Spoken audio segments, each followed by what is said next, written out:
بسم اللہ الرحمن الرحیم۔ السلام علیکم ناظرین، فدا عادل آپ کی خدمت میں حاضر ہے۔ اب سے کچھ گھنٹے بعد 25 اکتوبر کو استنبول میں دوسرا راؤنڈ شروع ہوگا پاکستان اور افغانستان کے مذاکرات کا۔ اس مذاکراتی عمل میں افغانستان کا وفد جو شریک ہوگا اس کی ابتدائی طور پر سربراہی ملا یعقوب مجاہد جو وزیر دفاع ہیں وہ نہیں کر رہے۔ پاکستانی وفد کی سربراہی بھی وزیر دفاع خواجہ آصف نہیں کر رہے۔ اس معاملے پہ بات کرنی ہے۔ افغانستان کی طرف سے پاکستان کا پانی بند کرنے کے حوالے سے بات کی جا رہی ہے۔ دریائے کنڑ کے اوپر یا دریائے کابل کے اوپر بند باندھنے یا ڈیم بنانے کے حوالے سے احکامات ہیں شیخ ہبت اللہ اخندزادہ کے حوالے سے۔ مبینہ طور پر یہ معاملہ آپ کے ساتھ ڈسکس کرنا ہے، اور سرحد کھلنے میں کتنا وقت لگے گا، امکان کیا یہ موجود ہے کہ 25 اکتوبر کو ہی پاک افغان سرحد کو کھول دیا جائے۔ بلوچستان میں ایک بڑا واقعہ ہوا اغوا کا، یہ بھی آپ کے سامنے رکھنا ہے۔ اور ہنگو میں جو آج 2 حملے ہوئے تھے، بلکہ یہ 3 حملے ہوئے تھے، اس میں ایک ایس پی آپریشنز جو ہیں اسد زبیر اور 2 پولیس اہلکار یہ شہید ہو گئے تھے۔ ان کی نماز جنازہ ادا کر دی گئی ہے۔ آئی جی پولیس خیبر پختونخوا ذوالفقار حمید اور چیف سیکرٹری خیبر پختونخوا کے سید شہاب علی شاہ نے دورہ کیا کوہاٹ کا، اور ان شہید اہلکاروں کی نماز جنازہ میں انہوں نے شرکت کی۔ جو افغانستان کا وفد ہے وہ پہنچ گیا ہے۔ حاجی رحمت اللہ نجیب جو وزارت امور داخلہ کے نائب ہیں، ان کی سربراہی میں کوئی 6 رکنی وفد کے حوالے سے بتایا جا رہا ہے کہ یہ پہنچ گیا ہے، اور پاکستان سے بھی جو انٹیلیجنس حکام ہیں، جو سیکیورٹی حکام ہیں، ان پر مشتمل ایک وفد جو ہے یہ پہنچ گیا ہے۔ یہ پہنچے گا کل استنبول۔ اب یہ سوال اٹھایا جا رہا ہے کہ اگر یہ چھوٹے لیول کا وفد ہے تو پھر اس مذاکراتی عمل کی کامیابی کے امکانات بہت کم ہیں۔ ایسا نہیں ہے۔ یہ کہا گیا تھا پہلے سے کہ 25 اکتوبر کو آغاز ہوگا۔ یہ سلسلہ 26 اور 27 اکتوبر تک دراز ہو سکتا ہے۔ وفود کے لیول پر پہلے مختلف شعبوں کے حوالے سے مذاکرات ہوں گے۔ کل جیسے بتایا گیا ہے کہ 2 اجلاس ہوں گے، ایک صبح ہوگا اور ایک سپہر ہوگا استنبول میں، اور ان میں مختلف شعبوں کے حوالے سے، مختلف معاملات کے حوالے سے بات چیت ہوگی پاکستان اور افغانستان کے بیچ میں۔ اور پھر 26 کو یا 27 کو دوبارہ سے وہ وفود جائیں گے جو گئے تھے دوحہ، یعنی یہاں سے امکان ہے کہ وزیر دفاع خواجہ آصف جائیں، اور افغانستان سے یہ امکان ہے کہ وزیر دفاع وہاں کے ملا یعقوب مجاہد جائیں، اور جو معاملات وفود کی سطح کے اوپر طے پا جائیں تو پھر حتمی جو ایک معاہدہ ہوگا اس پر دستخط کی جو رسم ہے وہ ادا کی جائے۔ اس موقع پر قطر سے بھی حکام پہنچ چکے ہیں، اور استنبول کے جو حکام ہیں وہ بھی وہاں پہ موجود ہوں گے۔ تو بہت زیادہ امکان یہ ہے کہ یہ معاہدہ کامیاب ہوگا۔ ہمیں کامیابی کی امید لگانی چاہیے۔ ہمیں بدشگونیاں جو ہیں یہ نہیں پھیلانی چاہیے، اس سے غلط فہمیاں مزید جو ہیں یہ بڑھتی ہیں۔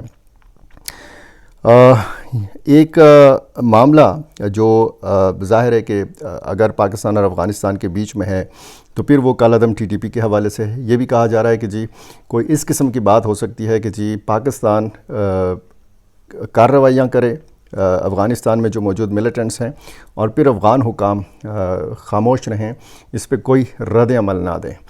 یہ ایک آپشن ہے جو مطلب جس پہ بات کی جا رہی ہے، لیکن ایسا ہوتا ہوا بہت مشکل دکھائی دیتا ہے، اور یہ بھی بہت مشکل دکھائی دیتا ہے کہ افغان حکام جو ہیں، Afghan Taliban T T P کے خلاف کارروائی کریں۔ وہاں پہ مختلف تنظیمیں ہیں، چین کو مطلوب لوگ ہیں، ایران کو مطلوب لوگ ہیں، وسط ایشیا کو مطلوب لوگ ہیں، اور جن تنظیموں کے حوالے سے بات کی جا رہی ہے ان میں سب سے زیادہ جو ایک جس کی سٹرانگ پوزیشن ہے، یا جو سب سے زیادہ خطرناک ثابت ہو سکتی ہے افغانستان کے اندر افغان طالبان کے لیے بھی، تو وہ ٹی ٹی پی ہے۔ اور ٹی ٹی پی میں باقی لوگوں کی شمولیت جو ہے یہ بھی خدشات اس کے موجود ہیں، اور ٹی ٹی پی کے جنگجوؤں کی شمولیت داعش خراسان جیسے تنظیموں میں یا القاعدہ جیسی تنظیموں میں یہ خدشات بھی موجود ہیں۔ ان سارے پہلوؤں کے حوالے سے بات ہوگی۔ اچھا، یہ آج ترجمان دفتر خارجہ طاہر اندرابی نے ایک جو میڈیا بریفنگ تھی اس میں یہ کہا ہے کہ افغان ٹرانزٹ ٹریڈ اس وقت تک بند ہے جب تک یہ معاملات ٹھیک نہیں ہو جاتے اور سیکیورٹی صورتحال کے جائزے تک یہ جو ہے وہ بند رہے گی۔ پاکستانیوں کی جانیں کسی بھی تجارتی سامان سے زیادہ قیمتی ہیں۔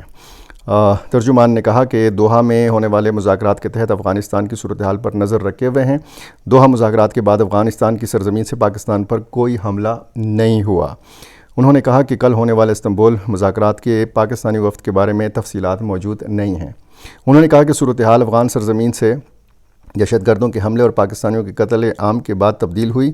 یہ نہیں معلوم کہ نمائندہ خصوصی محمد صادق دوحہ مذاکرات میں شریک کیوں نہیں ہوئے۔ اس وقت تک محمد صادق خان کے حوالے سے بھی کوئی مستند خبر نہیں ہے کہ وہ استنبول کے مذاکراتی عمل میں شریک ہوں گے یا شریک نہیں ہوں گے۔ اچھا، ایک سوال کے جواب میں ترجمان نے کہا کہ افغانستان کی جانب سے ان تجارتی مقامات پر مسلسل حملے ہو رہے ہیں جن میں معصوم پاکستانی شہید ہوئے۔ انہوں نے کہا کہ پاکستانیوں کی جانیں کسی بھی تجارتی سامان سے زیادہ قیمتی نہیں ہیں۔ یہ انہوں نے پوری تفصیل بیان کی ہے اس بریفنگ میں، اور ظاہر ہے کہ وہی موقف اپنایا ہے جو پاکستان کا اس حوالے سے ہے۔ کچھ واقعات میں نے آپ کو بلوچستان اور خیبر پختونخوا کے بھی بتانے ہیں، لیکن اس سے پہلے وہ بات کہ جس پر بہت زیادہ بات کی جا رہی ہے کہ افغانستان کی طالبان حکومت نے چترال سے نکلنے والے دریائے کنر پر ڈیم تعمیر کرنے کا اعلان کیا ہے۔ کوئی باقاعدہ اعلان نہیں ہے۔ وزارت توانائی کو ڈیم کی جلد از جلد تعمیر کرنے کا حکم جاری کیا گیا ہے۔ یہ رپورٹ کیا جا رہا ہے افغان میڈیا میں بھی، کچھ انٹرنیشنل میڈیا اور پاکستانی میڈیا میں، ڈیجیٹل میڈیا میں بھی اس بات کو جو ہے بڑھا چڑھا کر پیش کیا جا رہا ہے۔ طالبان کے وزیر توانائی اور آب عبداللطیف منصور نے بتایا ہے کہ سپریم لیڈر ملا ہیبت اللہ اخنزادہ نے وزارت کو ہدایت دی ہے کہ وہ غیر ملکی کمپنیوں کا انتظار نہ کریں، بلکہ مقامی کمپنیوں کے ساتھ معاہدے کر کے منصوبے کا آغاز کریں، یعنی ڈیم بنانے کا آغاز کریں۔ اچھا، انہوں نے کہا کہ افغان عوام کو اپنے پانیوں کا نظم و نسق خود کرنے کا حق حاصل ہے۔ اچھا، دریائے کنر جو ہے یہ افغانستان کے 5 بڑے دریاؤں میں سے ایک ہے۔ یہ شروع ہوتا ہے چترال سے، پاکستان کے ضلع چترال سے بتایا جاتا ہے کہ یہ نکلتا ہے، یہ تقریباً 482 کلومیٹر افغانستان کے صوبہ کنر سے گزرتا ہے اور پھر دریائے کابل میں شامل ہو جاتا ہے، اور پھر یہ آ جاتا ہے پاکستان، وادی پشاور میں داخل ہو جاتا ہے۔ دریائے کابل کے نام سے آپ اس کو اچھے طریقے سے جانتے ہیں۔ یہ جو کوشش ہے یا یہ جو فرمان جاری ہوا، یہ جو ہدایت کے حوالے سے شیخ ہیبت اللہ اخنزادہ نے یہ ہدایات دی ہیں، یہ اصل میں جب اس طرف سے ہم دیکھتے ہیں کہ جی افغان ٹرانزٹ ریٹ کو نہیں کھولا جائے گا، اور اس طرف سے یہ بات کہ جی ڈیم بنائے جائیں گے، یہ اصل میں پریشر ٹیکٹکس ہیں، یہ دباؤ بڑھانے کی وارداتیں ہیں۔ اس کو سیریس مت لیجیے گا۔ اچھا، یہ صورتحال اور یہ کچھ واقعات ہوئے ہیں وہ آپ کے سامنے رکھنے ہیں۔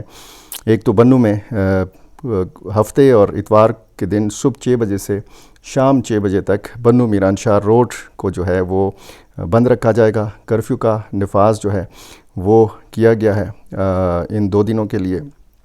اور اس کے بعد ایک بلوچستان سے واقعہ ہے، ضلع خضدار میں نامعلوم افراد نے تعمیراتی کمپنی کے کیمپ پر حملہ کیا ہے، 18 مزدوروں کو اغوا کر لیا گیا ہے، کئی گاڑیوں کو آگ لگا دی گئی ہے۔ بلوچستان میں ایک ہفتے کے دوران اغوا ہونے والے مزدوروں کی تعداد جو ہے یہ 27 ہو گئی ہے۔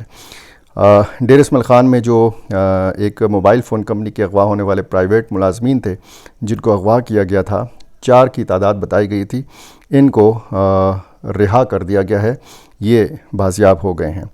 اور ساتھ میں ایک اور واقعہ جو ہوا ہے وہ کوہاٹ میں شکر درہ گولڈ مائننگ کے 3 سیکیورٹی اہلکاروں کو نامعلوم افراد نے فائرنگ کر کے قتل کر دیا ہے۔